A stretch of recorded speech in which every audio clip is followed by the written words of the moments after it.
নমস্কার। আচ্ছা, আমাদের শরীরটাকে একটা জটিল মেশিনের মতো ভাবা যায়, তাই না? যাকে ঠিকঠাক চলার জন্য জ্বালানি তো লাগেই, কিন্তু শুধু কার্বোহাইড্রেট, প্রোটিন বা ফ্যাটিসন নয়, এমন কিছু ছোট ছোট পুষ্টি উপাদান আছে যা পরিমাণে হয়তো খুব কম লাগে, কিন্তু আমাদের সুস্থ থাকার জন্য একেবারে অপরিহার্য। আজ আমরা সেই সব অদৃশ্য নায়ক মানে ভিটামিন আর মিনারেলস নিয়েই কথা বলবো। তো প্রথমেই যে প্রশ্নটা মাথায় আসে সেটা হলো, শরীরে এই ভিটামিনদের আসল কাজটা ঠিক কি? এরা করেটা কি যা ছাড়া আমাদের একদম চলেই না? চলুন উত্তরটা খুঁজে বের করা যাক। তাহলে চলুন আমাদের প্রথম প্রশ্নের উত্তরটা খোঁজা যাক। ভিটামিন আসলে কি? বলতে গেলে এরা হলো আমাদের শরীরের সেই সব গোপন সাহায্যকারী যারা পর্দার আড়াল থেকে আমাদের পুরো সিস্টেমটাকে চালু রাখে। দেখুন, ভিটামিন হলো কিছু জরুরি জৈব যৌগ যা আমাদের শরীরে খুব সামান্য পরিমাণে দরকার হয়। এদের প্রধান কাজ হল কোএনজাইম হিসেবে কাজ করা, মানে এরা যেন কারখানার সেই সব কর্মী যারা আসল মেশিনগুলো চালু করে দেয়। এদের সাহায্য ছাড়া আমাদের শরীরের মেটাবলিজম বা শক্তি তৈরির মতো বড় বড় কাজগুলো শুরুই হতে পারবে না। কিন্তু মজার ব্যাপার হল, সব ভিটামিন কিন্তু একরকম নয়। এদেরকে মূলত দুটো ভাগের ভাগ করা হয়। কিসে এরা গুলে যায় তার ওপর ভিত্তি করে, জলে নাকি চর্বিতে। আর এই ভাগটা বোঝা কিন্তু আমাদের ডায়েটের জন্য খুবই জরুরি। এখানে দেখো, ভিটামিনের দুটো প্রধান দল, ওয়াটার সলিউবল আর ফ্যাট সলিউবল, মানে জলে দ্রবণীয় আর চর্বি দ্রবণীয়। নাম শুনেই বোঝা যাচ্ছে প্রথম দলটা জলে গুলে যায়, তাই শরীর এদের জমিয়ে রাখতে পারে না, রোজকার খাবারের মাধ্যমেই এদের নিতে হয়। আর দ্বিতীয় দলটা মানে ফ্যাট সলিউবল ভিটামিনগুলো আমাদের শরীরের ফ্যাট আর লিভারে জমা হয়ে থাকে।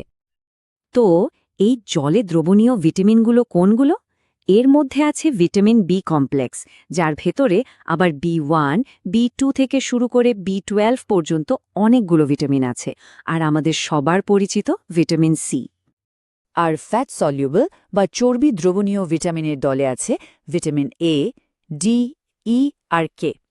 যেহেতু এরা শরীরে জমা থাকে, তাই একটা ব্যাপার কিন্তু মাথায় রাখতে হবে, এদের অভাব যেমন খারাপ, বেশি হয়ে গেলেও কিন্তু বিপদ, কারণ শরীর এদের সহজে বের করে দিতে পারে না।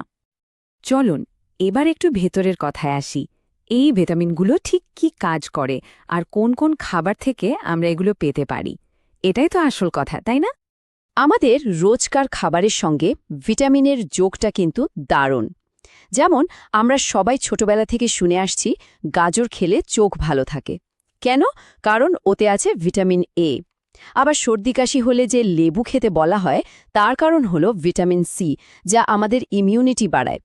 ঠিক সেভাবেই সূর্যের আলো আমাদের শরীরে ভিটামিন ডি বানাতে সাহায্য করে, যেটা হাড়ের জন্য একেবারে মাস্ট।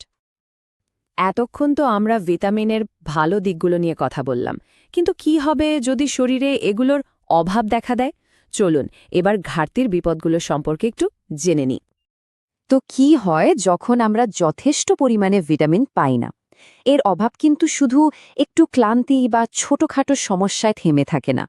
এর ফলে এমন সব মারাত্মক রোগ হতে পারে যা একসময় মানুষের জীবনযাত্রাটাই বদলে দিয়েছিল। এর একটা ক্লাসিক উদাহরণ হল স্কারভি। ভিটামিন সি এর অভাবে এই রোগটা হয়।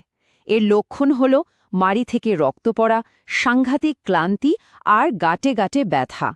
ভাবুন তো, একসময় পুরনো দিনের নাবিকদের কাছে এটা একটা দুঃস্বপ্নের মতো ছিল। আবার ধরুন ভিটামিন ডি, যাকে আমরা সানশাইন ভিটামিন বলি, এর অভাবে বাচ্চাদের রিকেটস রোগ হয়। এতে তাদের হাড়গুলো নরম আর দুর্বল হয়ে বেঁকে যায়, যা তাদের বেড়ে ওঠায় বাধা দেয়। আর ভিটামিন বি3 বা নায়াসিনের অভাবে হয় পেলাগ্রা। এটা মনে রাখার একটা সহজ উপায় আছে, 3 Ds, মানে ডায়রিয়া, ডার্মাটাইটিস বা স্কিনের সমস্যা, আর ডিমেনশিয়া মানে স্মৃতি নষ্ট হয়ে যাওয়া। ভাবা যায় একটা মাত্র ভিটামিনের অভাবে এত কিছু হতে পারে। ভিটামিনের পাশাপাশি আরও এক ধরনের মাইক্রোনিউট্রিয়েন্ট আছে যা আমাদের শরীরের জন্য ঠিক ততটাই জরুরি। এরা হল মিনারেলস বা খনিজ পদার্থ, আমাদের শরীরের একদম গোড়ার ম্যাটেরিয়াল। ভিটামিনের মতোই মিনারেলসকেও দুটো ভাগে ভাগ করা যায়, ম্যাক্রোমিনারেলস, যা আমাদের শরীরে একটু বেশি পরিমাণে লাগে, আর ট্রেস মিনারেলস, যা লাগে খুব অল্প, কিন্তু এদের কাজগুলো কিন্তু অসম্ভব গুরুত্বপূর্ণ। ম্যাক্রোমিনারেলসের মধ্যে ক্যালসিয়াম তো আমাদের সবার চেনা, যা আমাদের হাড় আর দাঁতকে মজবুত রাখে। ম্যাগনেসিয়াম আমাদের শরীরে এনার্জি তৈরি করতে সাহায্য করে, তাই মাসল হেলথের জন্য এটা খুব দরকারি। আর সোডিয়াম, যেটা আমরা নুন থেকে পাই, সেটা শুধু খাবারের স্বাদই বাড়ায় না, আমাদের নার্ভ সিগন্যাল চালাতেও সাহায্য করে। ট্রেস মিনারেলস পরিমাণে কম লাগলেও এদের কাজগুলো কিন্তু মোটেও ছোট নয়। যেমন আয়রন, যা আমাদের রক্তে অক্সিজেন বয়ে নিয়ে যায়। জিঙ্ক আমাদের ইমিউনিটিকে শক্তিশালী করে আর কোনো ঘা হলে তা সারাতে সাহায্য করে। আর আয়োডিন আমাদের থাইরয়েড হরমোনের জন্য অপরিহার্য। দুটো খুব জরুরি মিনারেলসের কথা ভাবা যাক। ক্যালসিয়াম, যা দুধ বা সবুজ শাকসবজিতে পাওয়া যায়, তার অভাবে কি হবে? সোজা হিসাব, হাড় দুর্বল হয়ে পড়বে, যাকে আমরা বলি অস্টিওপোরোসিস। আর আয়রন, যা আমরা রেড মিট বা পালং শাক থেকে পাই, তার অভাবে হয় অ্যানিমিয়া বা রক্তাল্পতা, যার ফলে শরীরের সারাক্ষণ একটা ক্লান্তি ঘিরে থাকে। তাহলে এত সব আলোচনার পর আসল কথাটা কি দাঁড়ালো? আমাদের প্লেটের খাবার আর আমাদের স্বাস্থ্য, এই দুটো যে কিভাবে একে অপরের সঙ্গে জড়িয়ে আছে, সেটাই হলো সবচেয়ে বড় শিক্ষা। পুরো আলোচনার সারমর্ম একটাই, একটা বিভিন্ন ধরনের খাবারে ভরা সুষম ডায়েটই হল সুস্থ থাকার আসল চাবিকাঠি।